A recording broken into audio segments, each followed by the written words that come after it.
Welcome all viewers to the live streaming of Voice Talk Show. Your host for tonight is Melissa Leo. We do not take any responsibility for offensive language or videos while with the live streaming. Our candle on our screen is for all the people that lost their loved ones with the COVID-19 epidemic, and we keep on praying for full recovery. Keep the distance.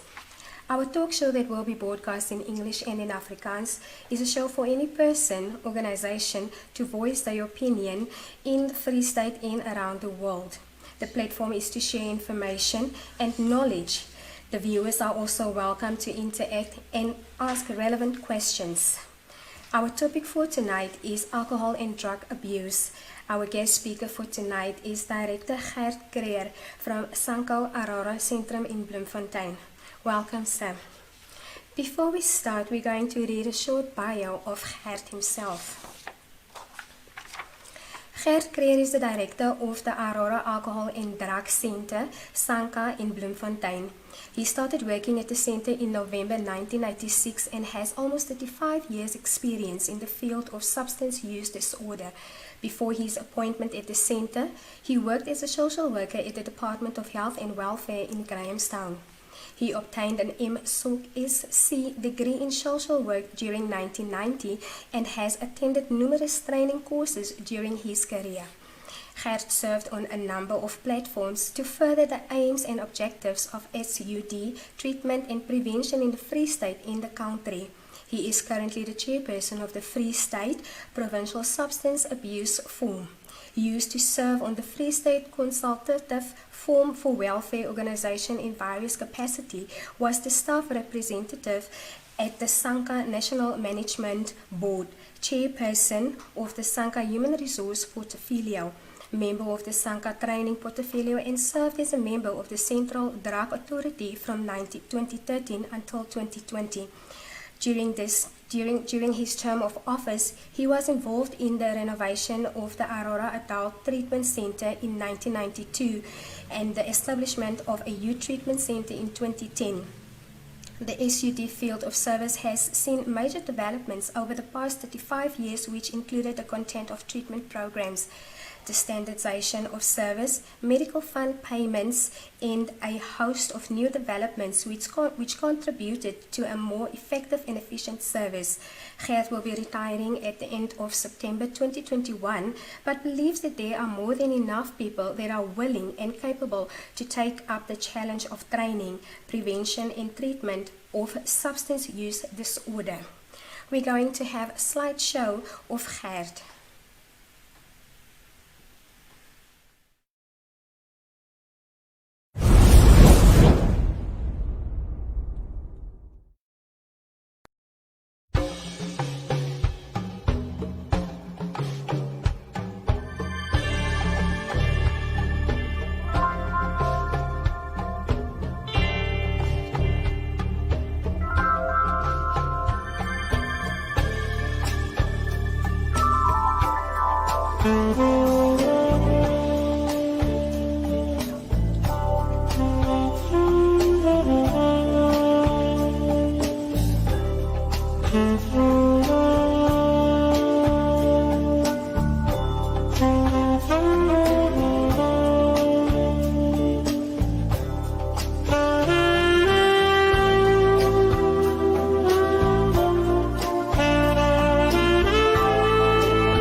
Welcome back to Voice Talk Show.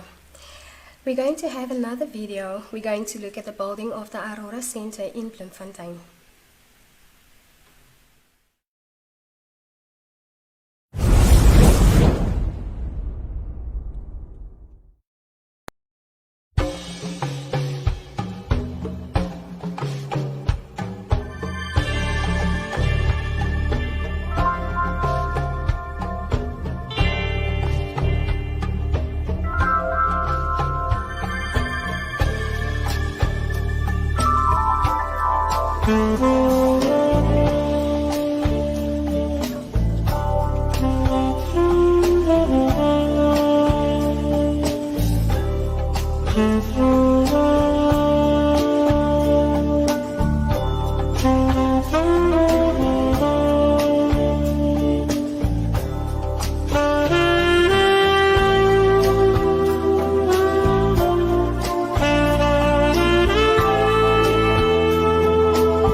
Welcome back to Voice It Livestream Talk Show. We have Mr. Gert Kreger in studio with us today. Welcome, Gert. How are you? Thank you. Good, well. So can you please tell us a little bit about the Aurora Center in Bloemfontein? Just a little background. What exactly is it? During the 50 years, 1950s, people came from overseas and they wanted to assist us in South Africa to start with the treatment of substance abuse, alcoholism as it was known then. And only in 1966 the process started in Bloemfontein. So at a meeting, people were nominated and appointed to start a treatment center or a facility in the Free State. And that's how the Aurora Alcohol and Drug Center was started. At first it was very humble beginnings. It was only prevention workers, people going out to employers and schools, doing some prevention work here and there. And then later on, they started appointing permanent staff. They started with an outpatient facility at the place where we are now. And soon after that, an inpatient facility, which only had 20 beds at that stage. And as the years continued, we realized that the facility had to be bigger to make it financially viable. And that's when we started building the new facilities for patients. Some years later, we started the youth center in 2010 when we realized that there's nothing for the youth, and the lawmakers and policy makers started insisting that we divorce the children from the adults, and that's why we started a separate youth facility. Okay. On that note, do you also have a financial support system? Yes. Although, if you think along the lines of donations, people giving money, that's very limited. We have Department of Social Development who do subsidize us at this stage to treat the vulnerable people in the community. So we refer to them as state subsidized patients. They come into the treatment facility and their full cost is being paid by the Department of Social Development. And then we rely to a huge extent on medical fund payments. Those, I would say, are the two biggest sources of income that we have. And not so much donations we do get, but it's not sufficient to keep the business running. Okay. You've also mentioned that you guys started out very small, so I would assume that now your number of personnel must be a lot since you guys have been growing over the years. Yes, because the whole thing of standardization of services came in. The number of people, for example, per social worker had to be it was prescribed, so you can have 1 in 10 for certain facilities.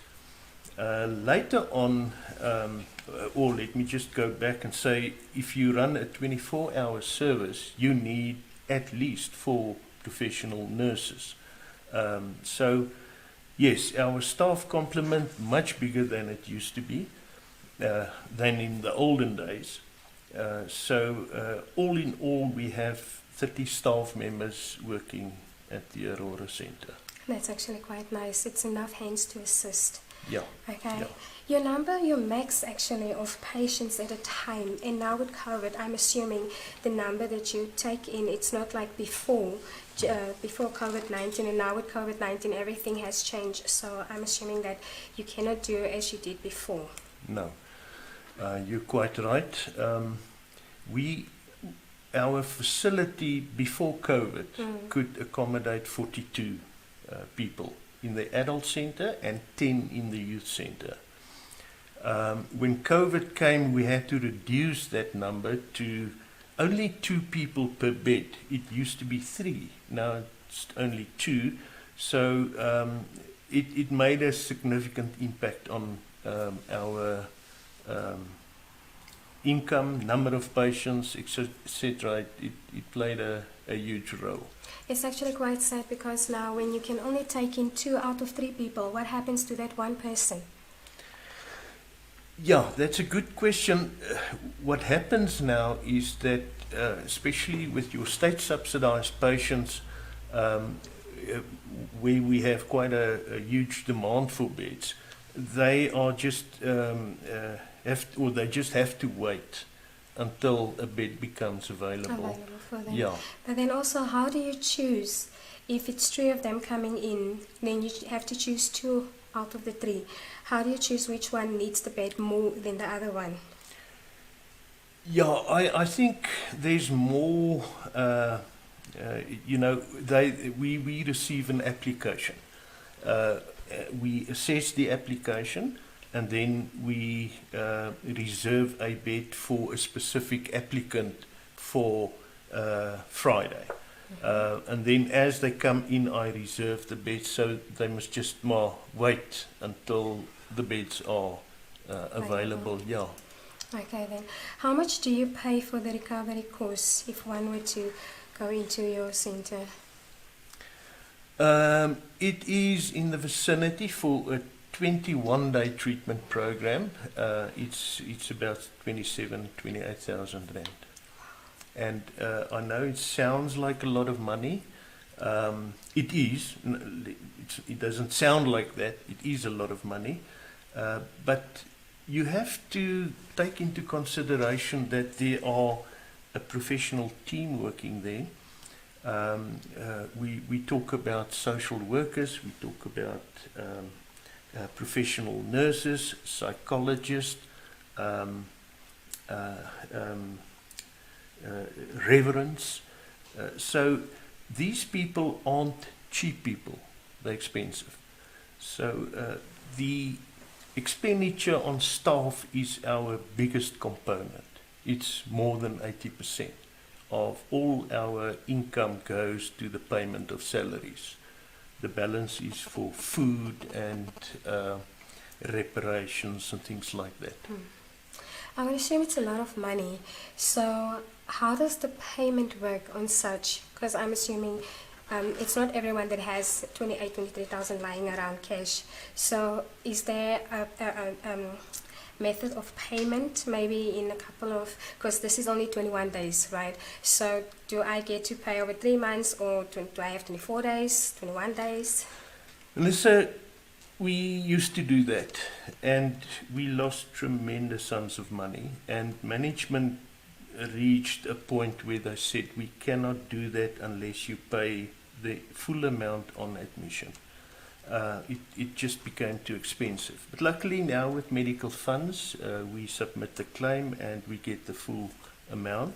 There are some people who can pay that in cash, and the state subsidized patients, the money is paid over to us quarterly. So this is how we do it.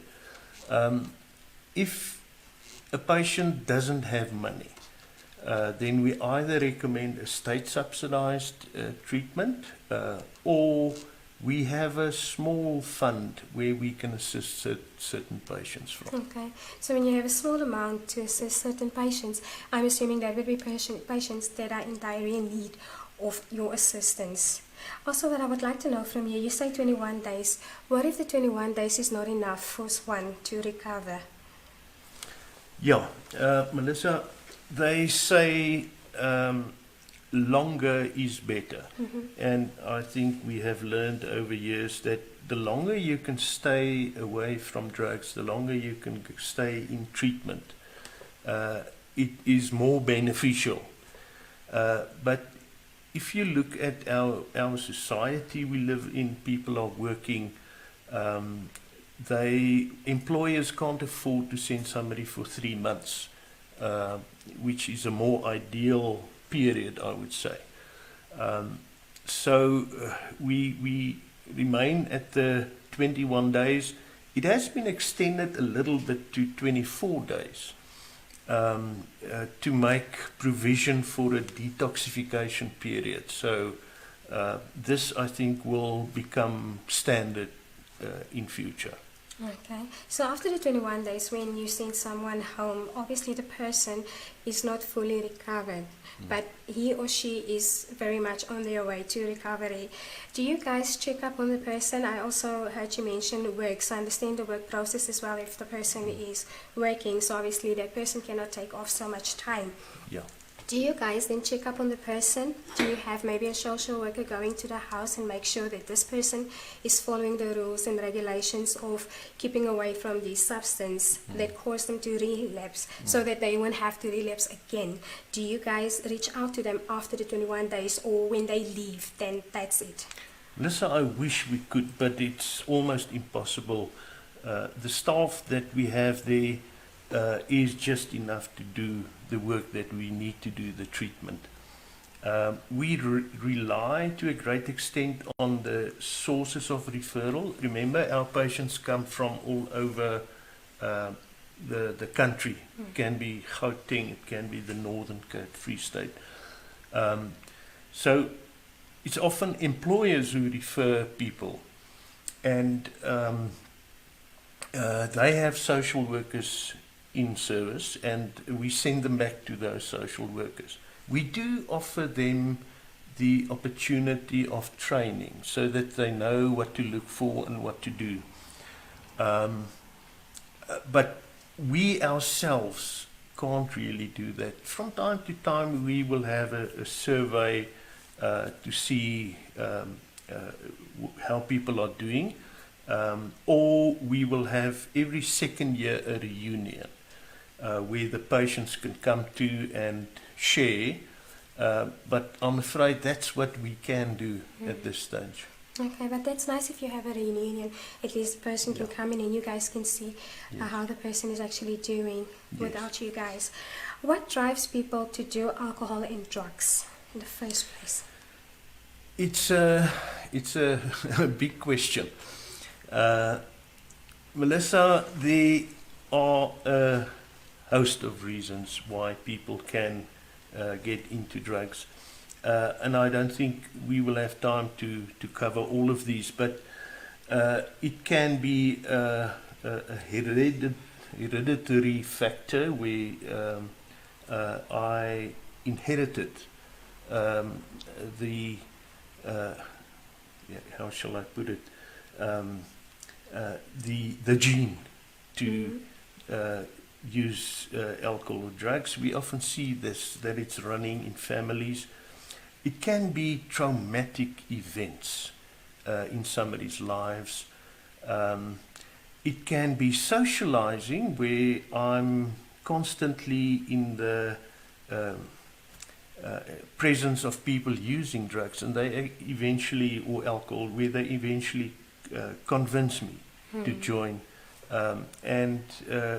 So that's why I say it can be a host of reasons why people get addicted to drugs. And I'm assuming for boys mostly, especially teenagers, it would be because of peer pressure. When the boys are doing it, when you're in a circle of friends, you tend to do it as well, because now they start calling you names because you're the clean guy, so they start calling you names as well. Yeah. Okay then, most common addictions in the past that we used to have, what were they? You know, when I started working, the profile of our patients were mainly alcoholic. We didn't hear much of other drugs. It was something distant. They were older people. If I say older, I must be careful, but let's say between the age of 50 to 60. That was the profile of the patients that we treated. And that, over the 35 years that I've been involved, changed to a very young generation. and it's actually worrying. We get kids, and I'm talking about the adult center now, from 18 to 35. That would be the bulk of our patients now. You seldom see somebody older than 45 to 50. That's something rare nowadays. And older 60, by exception. You don't see them very often. My question is, there are still people with a substance use disorder at that age, but where do they go to? That's something that tickles me, because I think the profile of patients are more or less the same at most of the rehabilitation centers. We no exception to say it's only us that's having younger people in treatment. Okay.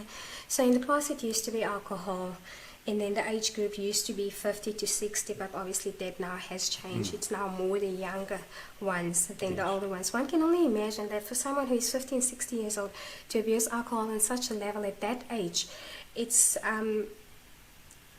something must have happened for that person to start doing that at such a grown age. So what is our present abuse, substance abuse? Our present. Yeah. The drug, the most popular drug nowadays is marijuana, dagga. That's our most popular drug by far, and it has changed over the past, and this is my wild guess, I think over 3 years, it has moved from alcohol as the primary drug of abuse to dagga. And this we have also seen at other rehabilitation centers, that there's a turnaround of the drugs being abused at treatment centers. How does one know that you have become an alcoholic? At what stage do you now realize that I really have a problem with alcohol abuse? Melissa, I think if you get addicted to alcohol, you will do so on two levels. The first one is a physical level, where if you stop the drug, you are going to feel uncomfortable, and you may get into withdrawal symptoms, physical withdrawal symptoms. And most people think that is a clear indication of dependency. But it's not. There are a lot of people who can stop, who go through the mild, severe withdrawal symptoms, and then they say, I don't have a problem, you see. But one thing that we tend to neglect is the emotional dependency. So you can get over the physical withdrawals, but later on you get these emotional craving to feel different. And alcohol is well known for making you feel different. So it's not only a physical dependency, it's also an emotional dependency. That must be a lot for one to take in, especially if you're an alcoholic, or even if you abuse a substance like that. You're going to go through a lot of emotions. Yeah. But then what problems do you experience with such patients while they are there? It varies. I think some of our patients suffer from the withdrawal symptoms. It can be a major thing during treatment, especially the first part of treatment, where they get withdrawal symptoms, as well as this emotional, looking to feel emotionally better. And they know that the drug did it for them. So what we do is we treat the physical withdrawal symptoms with medication. And there will be constantly also a visit to the social worker, a visit to the psychologist, to address all the issues that might come up during treatment. With the withdrawal symptoms, which is this of alcohol and then the drugs, of course, that made them happy in the first place. I'm assuming that's why it's one of the reasons why they would use it. Yes. And now all of this is withdrawing from them. So obviously they would, I think, automatically then become depressed. Does that follow after? Yeah. They even get depressed while they're using it. You feel bad about yourself. You feel I'm not able to overcome this problem. I'm a useless person. And the more they tend to think like this, the more depressed they become. The same happens in treatment, but I think there's this expectation that I've stopped the drug and I'm getting positive, can I call it feedback? I've got more hope for the future.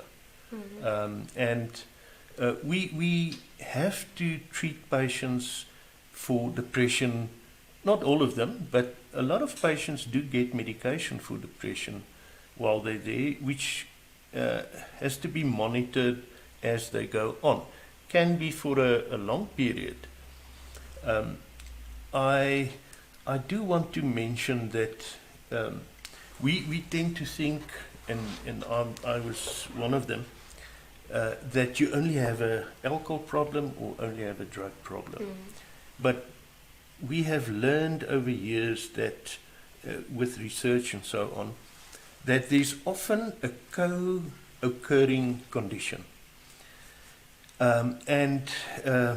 Let's say that a person is depressed. He uses alcohol, for instance, to feel better, and it works. Although it might be for a very short time, but it works. And that's how I get used to treating myself for my depression by using alcohol. They call it also self-medication. I medicate myself to feel better. So yes, it can be after treatment that you feel depressed, or during treatment, but it can also be an original problem that comes a long way, and that's why I started drinking. It's like the chicken and the egg. This is actually very sad, the part that one has to walk when you are an alcoholic or when you abuse drug substance. It's an emotional roller coaster thing that you go through. You become depressed, self-destruct, because now you don't think you are worthy of anything or anyone. But it's actually a good thing if one have to book yourself into a center where you guys assist them with such things to deal with. Your recovery rate in the first 2 weeks for addicts and patients, how is that going? Can I just make sure the first 2 weeks? For the first 2 weeks, yes. Yeah. I think it's very good. While they're in treatment, it's very good. You do get people that during treatment feel this is not for me. I don't want to stop. I'm not ready to stop. And we usually tell our patients, if you feel you don't want to stop, you're welcome to go and come back at a later stage. Because not everybody is 100% ready for treatment or to stop when they come for treatment. So you've got to allow for that, that people won't be ready. Okay, so you've got to respect their choices as well if they are not ready in the beginning. Yes. Because surely they will have to come back when they feel good and ready and willing and able to take on the challenge. And then a lot of people say when you go in, okay, you are worse, but then some say when you come out, you are even worse off. How true is this statement? I don't agree with that. The majority of patients that I work with feel much better after treatment. The day they leave, they almost in a high. you know, they look forward to their new life. They've made plans during treatment what they're going to do if they're outside.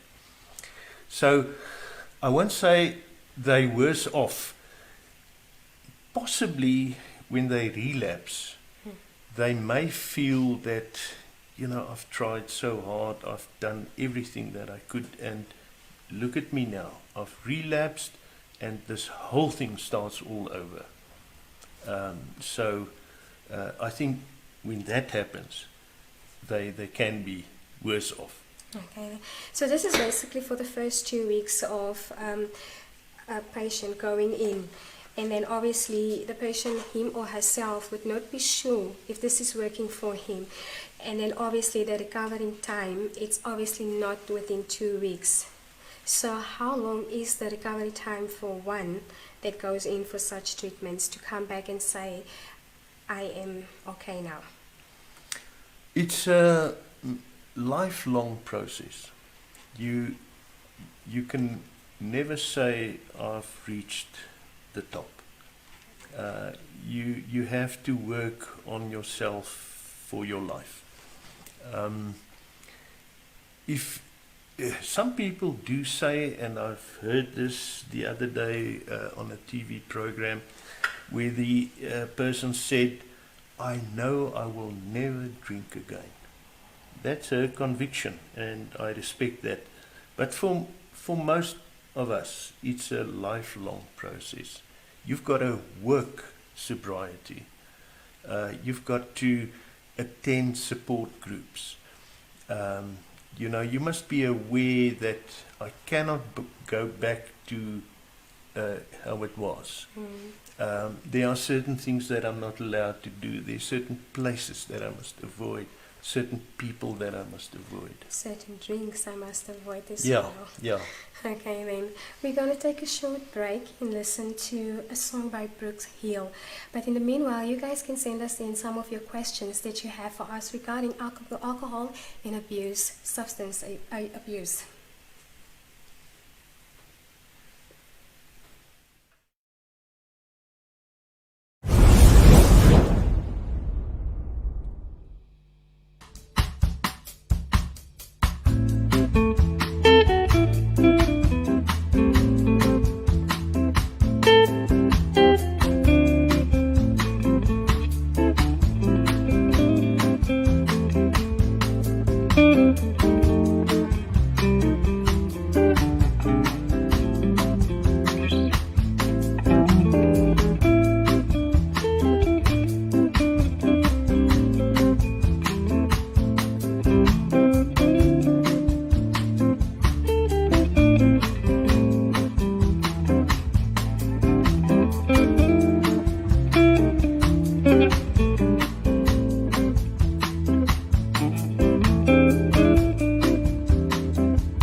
Welcome back to Voice It live stream talk show.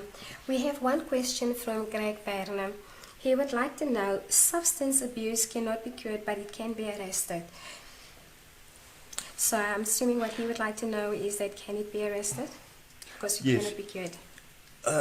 What's in that statement is that some people think that once you go through treatment, you're okay. So you can go back and you can drink again and enjoy life like it used to be. And that's the wrong perception. It doesn't work that way. That's why they talk about arrest. We stop the problem and we guide the person into a different life. So we've arrested the wrong and we corrected that with something else. But you can never go back to alcohol. Never. I've heard, and I think we recently had a person who was sober for 17 years, I think, and she relapsed. And she was almost where she used to be when she was drinking. So you cannot be cured. You can only arrest it. You say that she relapsed. If she were to come out from the 21 days and then she relapsed with paying and everything up front, does she get to go back? Is she going to have to do the whole process again, having to pay that amount again and go back for the 21 days? Or do you guys maybe give them a chance, like, okay, if you're going to go out, we're giving you 2 to 3 weeks and see how you're doing. After that, you can come back and then we're going to give you maybe like 15 days back in just to get you back on track? Or do I have to pay for the full 21 days again? No, you don't have to do that. We allow people to come back for what we call just a detoxification period. So that differs from drug to drug. Certain drugs take longer. For instance, heroin, it's a minimum of 10 days for detox. Other drugs like alcohol, 5 days. Mariki, one of our viewers, Mariki Landsberg, she has a question. She would like to know, Mr. Creer referred to service for patients from their referring social work and so forth. Does Aurora have any support or aftercare service for people in the Bloemfontein area? Yes, I wanted to elaborate on that.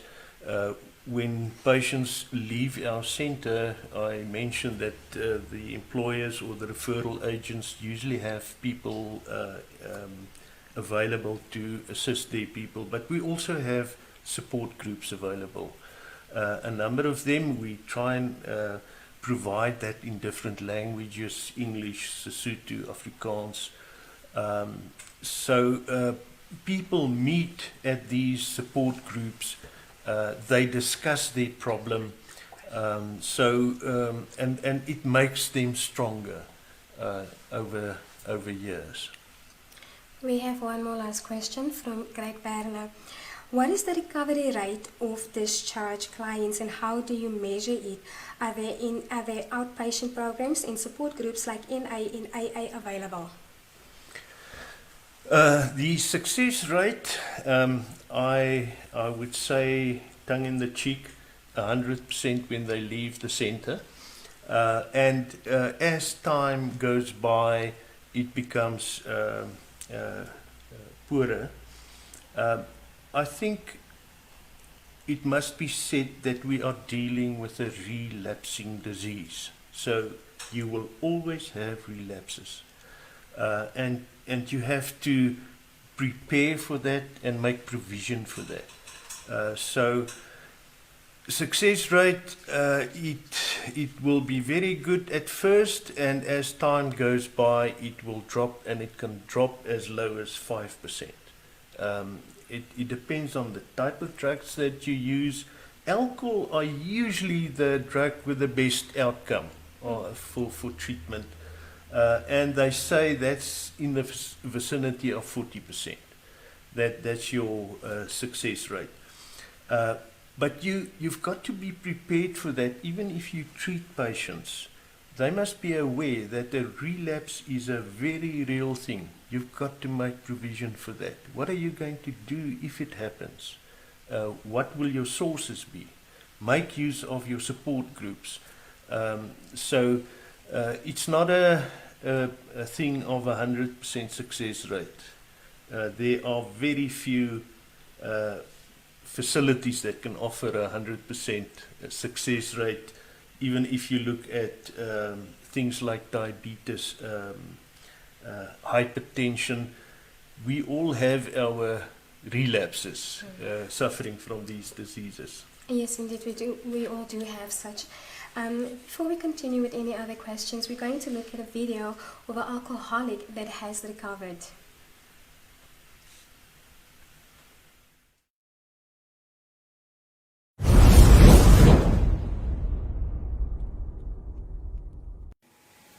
Go.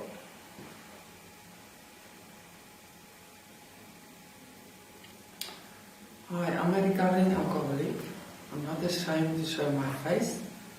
This is to show you what the rehab has done to me and also the work of God. My story begins when I was still in my late 20s or middle 20s. I drank socially with friends, never on my own. I didn't grow up in a house where alcohol was abused.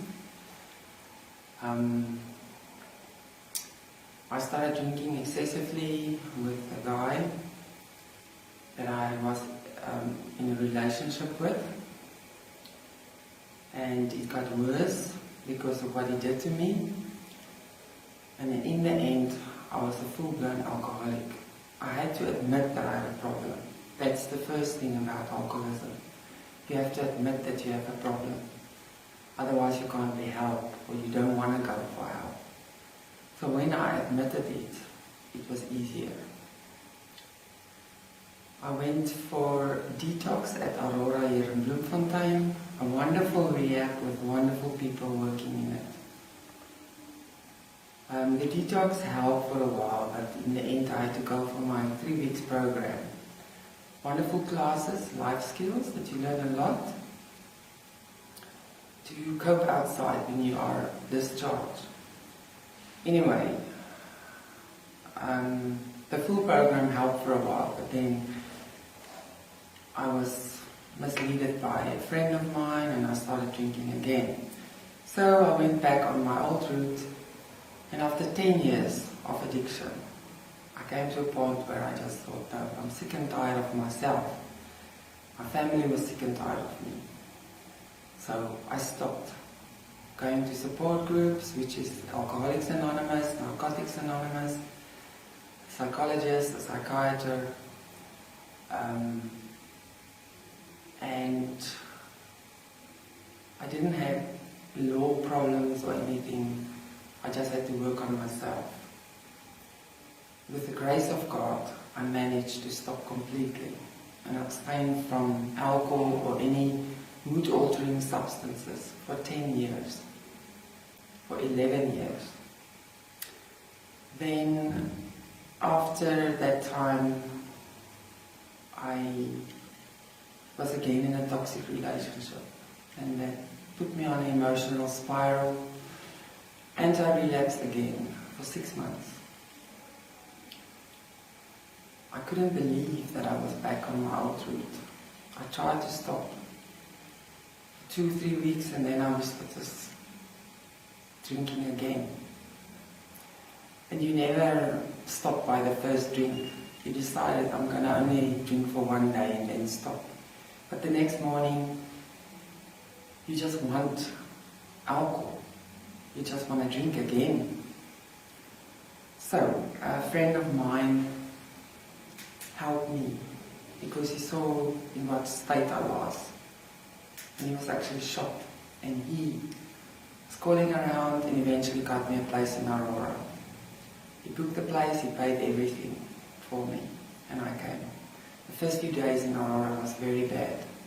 I wanted to run away. I didn't want to do this. I couldn't believe that I was here again on my age because I was older now. Anyway, with time my head shifted. With the classes my head shifted, and I learned amazing things here. Life skills that help me to cope on the outside world. All that I can say to you, it's not worth it. Really. You've got one life. Don't mess it up. Leave the alcohol to the people that can manage it. But if you can't manage drink, or if you use it for the different reason, for the wrong reason, you're in big problems. So please, think again. If you are a lonely drinker, don't start. put your triggers aside or try to manage them. Manage your time very well so you don't have time to drink. It's not worth it. It's not worth the risk. Thanks.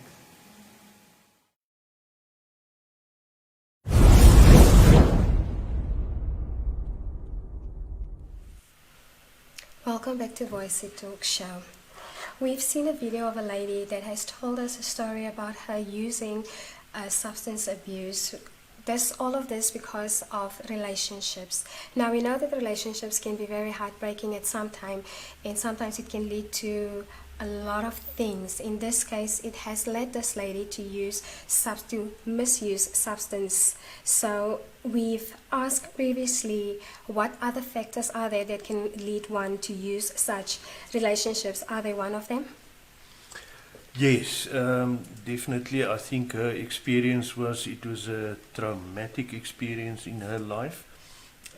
If you know, one can never judge from the outside how serious a trauma is for somebody else because we're so unique. And for her, the relationship was important and it was ended. Almost enough for her to go back to soothing of alcohol. It's really bad. Yeah. We have a question from you at Bala. He's asking, does it mean when that you need lifelong support, life treatment for high blood diabetes? What does it mean, the lifelong support? It means that you adjust your life to one where you are constantly aware that you cannot use alcohol or any other drugs, and that you must constantly, some people go to AA and NA their whole life because that's their assistance. Some people go there for 5 years and they feel, I've managed the problem, I know I cannot go back to the drug, and they're fine. So it's a very individual thing what to do, but yes, you need to be constantly aware that you cannot go back there. Mm-hmm. I don't know if that answers the question. We'll see. Marike Lansberg has another question. She would like to know, can you help family members of the substance abusers? I've heard they say addictions is a family disease. Can you help the family to cope? Oh yes, that's a very important thing. You know, parents, fathers and mothers, they go through huge pain when they have a child or a husband with an addiction problem, and they tend to do the wrong things because they think they help. So we will help financially, we will assist with this, we assist with that, but in fact we can be enabling them to continue their habit. So we have a group at the center where we focus, we call it the codependent group, because this is what is really happening with family members, is that they are also unable to see the real situation because they deal day in and day out with this husband or child with a substance abuse problem. And that tend to make them look the wrong way in helping their child. So this is why we have this codependency group where people can go to, and the idea is that the group members support one another to do the right thing, to do the better thing, to help the person. So family in this case is very important for that extra support and also to help you succeed in the goal of recovering and not to relapse. Yes. We're going to have a look at another video of an alcoholic recovery that has also recovered.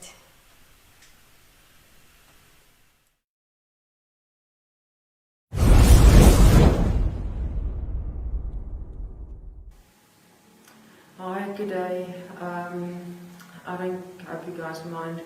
I'm going to take off my mask because I want to share with you guys that I'm not ashamed to admit that I am a recovering alcoholic.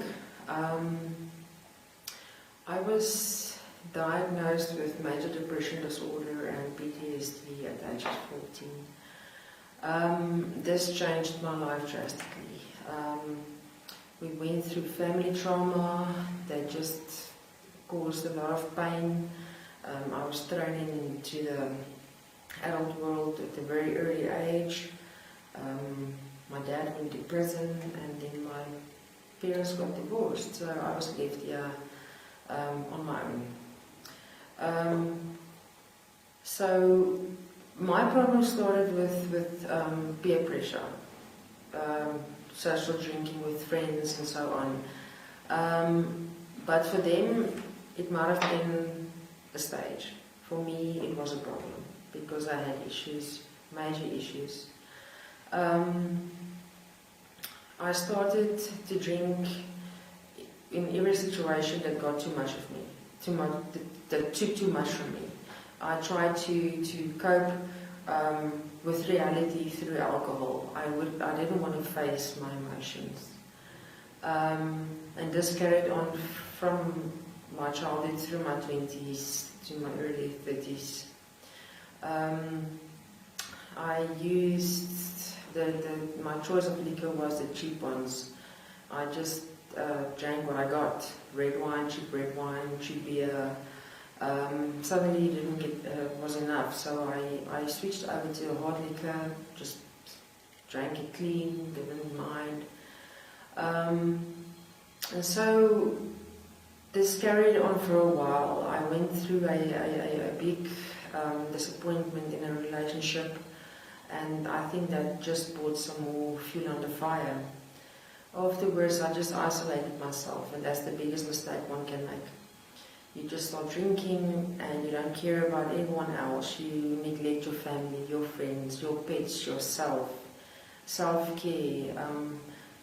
And then I just reached the point where I realized, listen, you've been drinking through the night. It's a weekday. You woke up in the middle of the next day and you were like, you had a panic attack because you were drinking with your medication. So I phoned my mom and I asked her, please help me. And she phoned Aurora. Luckily for me, and I think it was God sent, that they had a bed open for me. And I think that's the best thing that happened to me, to end up in Aurora. The program was fantastic. I was admitted here for 24 days. They detoxed me. I went through the whole program. I saw my psychiatrist.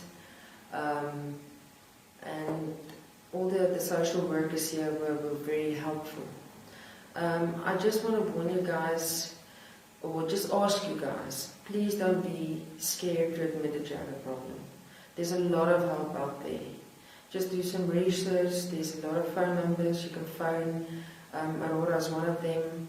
And if you feel like you do need the help, it must be your decision. It mustn't be a forced decision.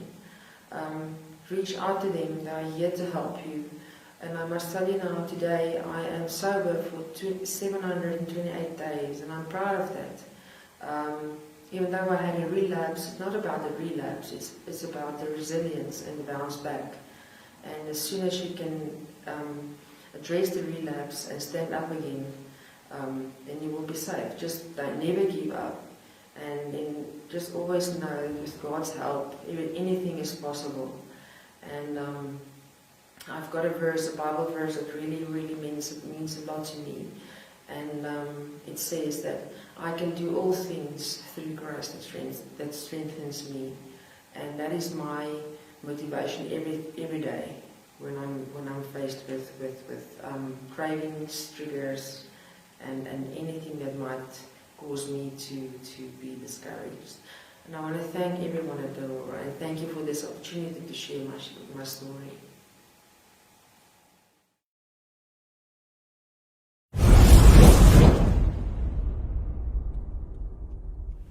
Welcome back to Voice It. We can see from the video that the lady started out very early at the age of 14 years old and started abusing a substance, and this is due to a broken home. I'm assuming there must be a lot of teenagers at her age that might also start off at such a very young, tender age, and this might be regarding to broken homes as well. Do you guys deal with a lot of teenagers? Yes, I think broken homes play a major role, but there can be other factors going with that.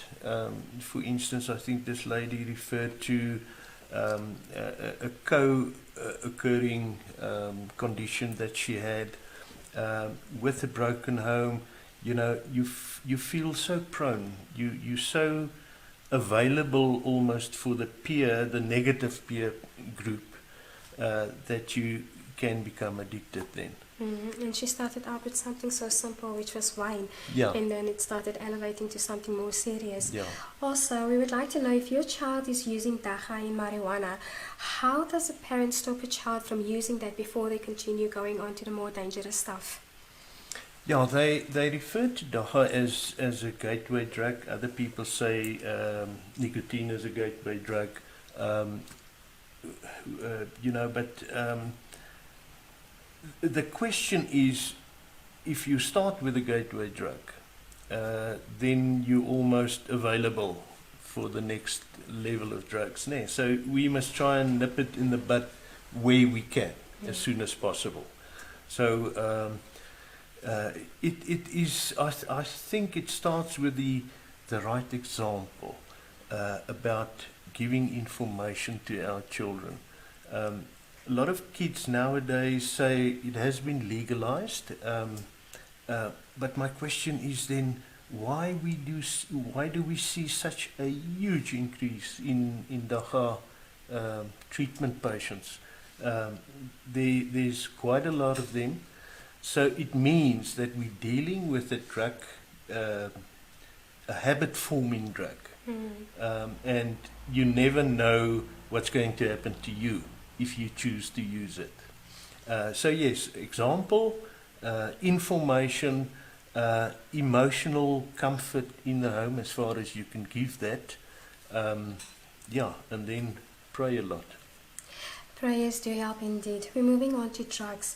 We had an interview with one drug addict that is in recovery as well. We're going to have a look at that.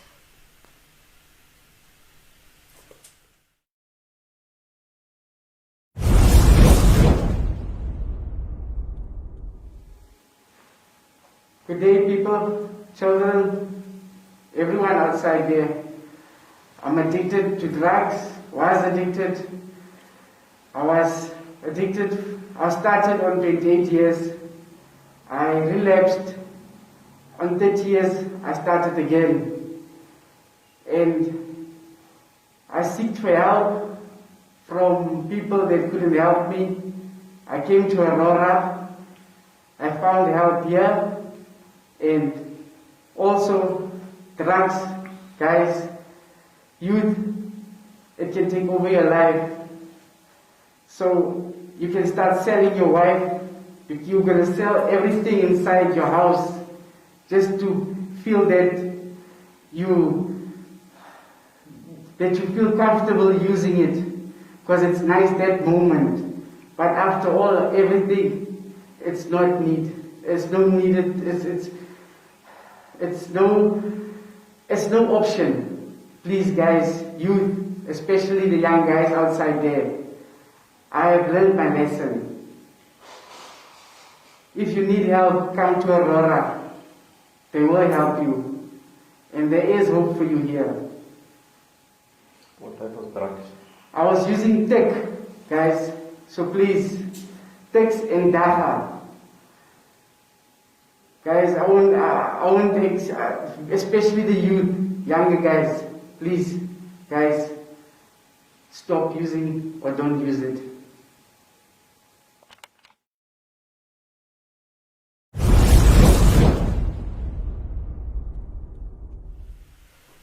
Welcome back to Voice Seed. We can see in the video that the guy is actually saying that he started out using tik in daga. Like you said before, daga is basically the gateway when you start abusing substance. He also says that he's willing to sell his wife for this drug just to get it, and this is also how housebreak starts. This is how a lot of things actually in the house becomes missing, where they start selling all of this. I mean, for him to go to such an extreme to sell his wife, his addiction must be bad. Yeah. I think we often do not understand what addiction is, how severe it is. We run a campaign every year called Kick Your Habit. And this is to illustrate to the public that to stop doing something simple like drinking coffee or smoking a cigarette is much more difficult than we think. Now imagine a very potent drug that you have to stop and change your life. If you don't have it available to use, I'll go to extreme lengths to find that drug, even selling my wife. That's why some people on a lighter note can say, the wife can say to the husband, if he's got a problem, I'm going to leave you. And he will often say, I'm going to miss you, but I'm not going to stop drinking. This is the severity of addiction. It's huge. It is huge. I can only imagine. I cannot start my day without my tea, so I can only imagine for such people it must be worse. Yeah. So we're going to go and see our second interview that we also had with another drug addict that's also in recovery.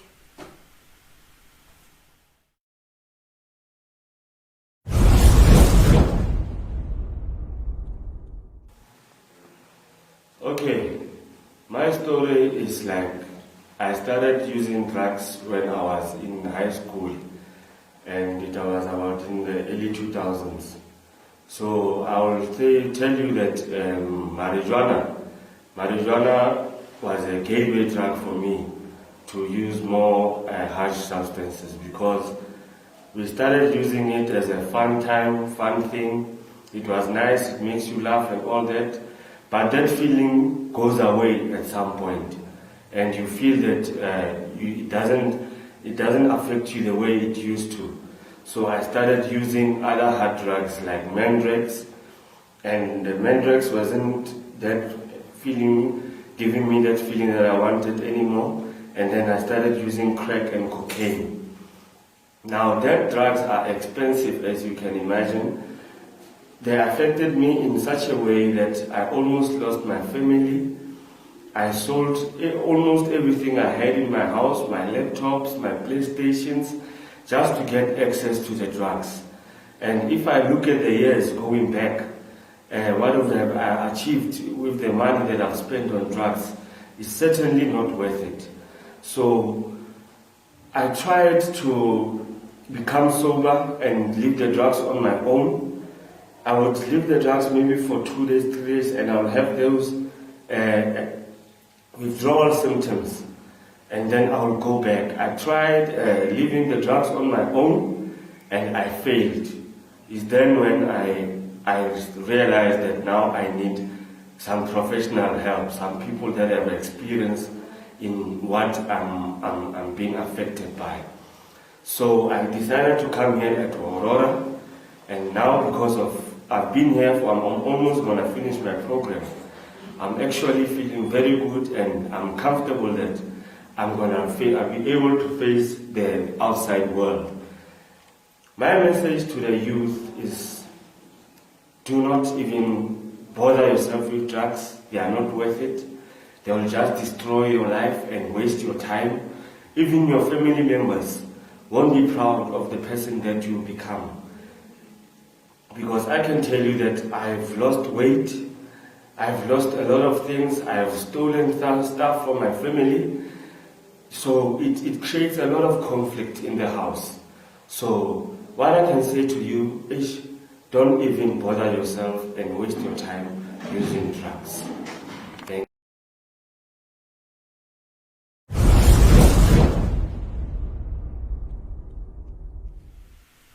Welcome back to Voice It Livestream Talk Show. We can see in the video that this guy used to be rich.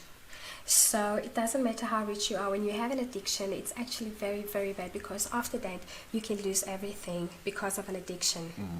So I'm assuming that you can have everything today and have nothing tomorrow because of an addiction. Is that how bad it really is? It's bad. I once read a poem that was, I think, distributed by the AA, and they referred to alcohol, it was some time ago, as the best remover you can get. It can remove your money, it can remove your car, it can remove your house, it can remove your wife. And I think that's a very good depiction of what these people go through. And they will sell anything, even steal, to buy the drug and to use it again. Even though it's just for a very short time, I'll go to any length. This is really, really bad. Having an addiction like that can really cost you your life. We've seen that in recent news lately. One of our legends, which is DMX, that have also lost his life due to the abuse of substance. And also Whitney Houston. This is God talented, given people that have become addicts to addictions like this. So one can only assume it doesn't matter who or what you are. If you have such an addiction, you are doomed if you do not get the necessary help from certain people, and also support from family, which is very important in cases like this. Gert, in conclusion, what would you say can one actually do? But before we go to Gert's conclusion, we're going to have a look at Whitney Houston and DMX's video.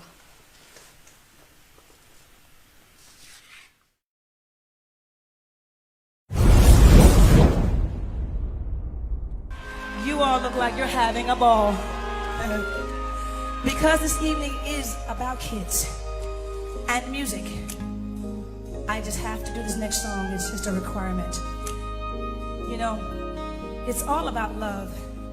And to me, music and love are the same things, really, you know. So, and if our kids grow up with music in their lives, then there is no question that there will always, always be love, y'all.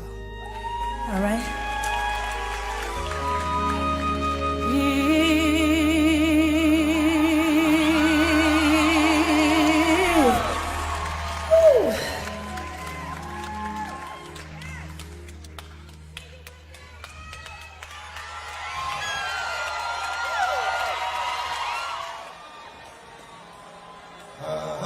Keep the X's up!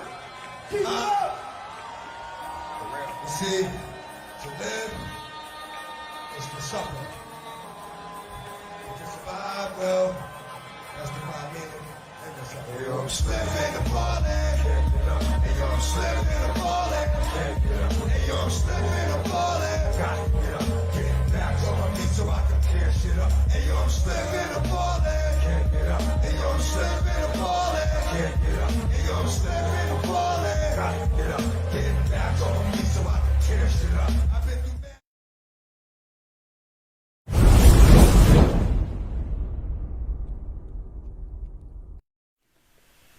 Welcome back to Voice It Talk Show. We can see that these people attracted a lot of people to their shows that they were having while they were still alive. I remember DMX. I can only picture, a lot of us can relate to DMX's music, and he was such a big influence. A lot of people followed him, especially a lot of guys, and I for one really liked his music. Also Whitney Houston as well. But we can see that with their God-given talent, it didn't stop them from using substance. I'm sure their circumstances must have led them to it. So this is also the case of you can have everything, and people will think all is well, but behind closed doors actually everything is just falling apart. Yeah.